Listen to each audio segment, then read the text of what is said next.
evening, Dr. Hernandez. How are you doing this evening? I'm doing well. How are you, Miss Jennifer? Okay. Would you like a lot of dental work today? So anyway, would you like to, I understand you got a very interesting letter from one of your students that you would like to share. Yes, and I wanted to share that with you. It was the first time that I see that, that she received a letter indicating to her she had originally been set up to have her fingerprints taken in March of this year. And then the pandemic came and all the offices were closed and her appointment was canceled. And we've been waiting and waiting and waiting, thinking that it would be rescheduled. And all of a sudden today, she received this letter indicating that she would not, in fact, have to go to her fingerprints, that they would not send her to the what is it, the ASC? What's the name of the?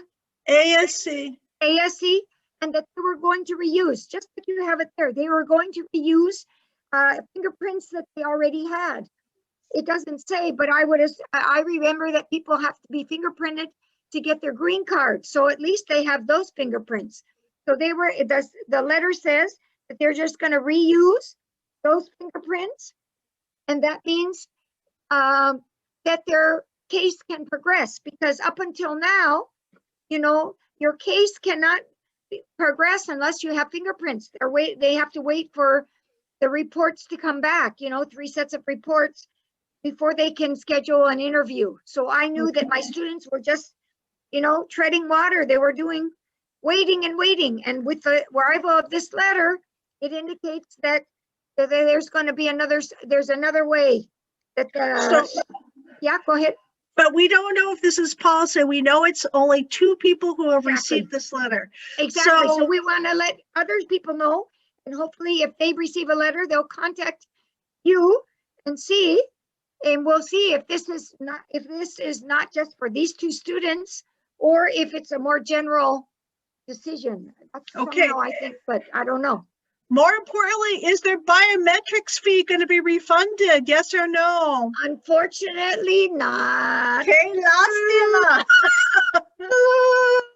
Lo siento. So, anyway. At least it's been going, at least the application is going forward. That's the big thing, you know. Okay, so I want to clear this first. And I wanted to go to do another share. So I want to talk about some other questions that other students have been asking about repeatedly. And one of those questions is, how can I find out what my status is?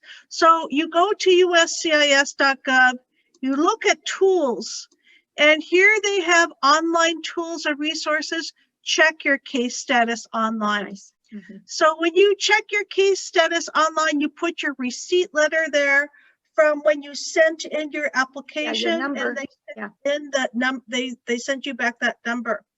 Now, some people have the problem that they said they've been waiting and waiting and waiting. I want to talk about what you do if you've been waiting and waiting and waiting about this. So one of the things you can do is submit a case inquiry.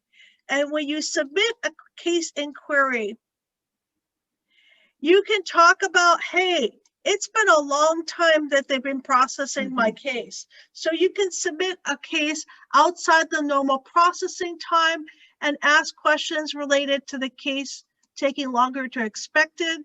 So when you do that, you're going to need your receipt number, application, and all those kind of things. And then they will actually send in a form.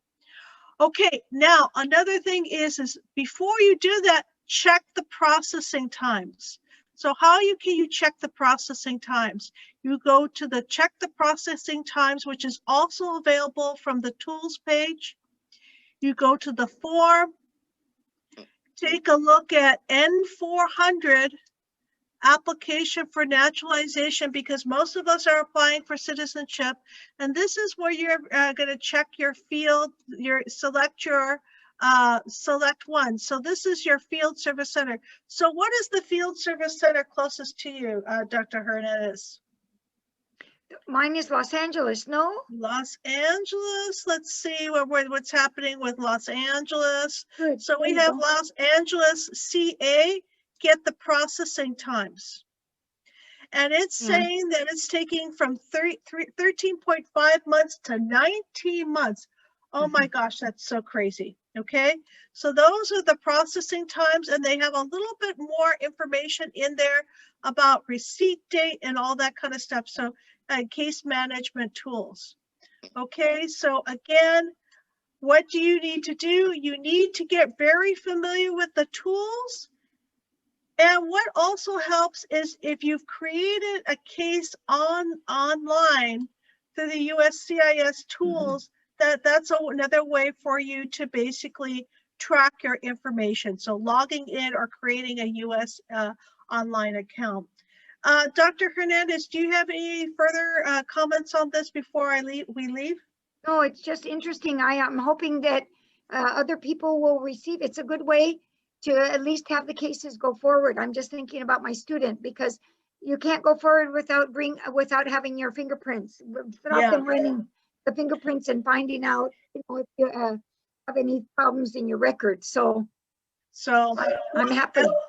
At least USCIS is aware of these delays. They know it's problematic, and they're trying to work to solve these problems. And remember, cases, some of the offices will be closed, of course, for the Christmas holidays.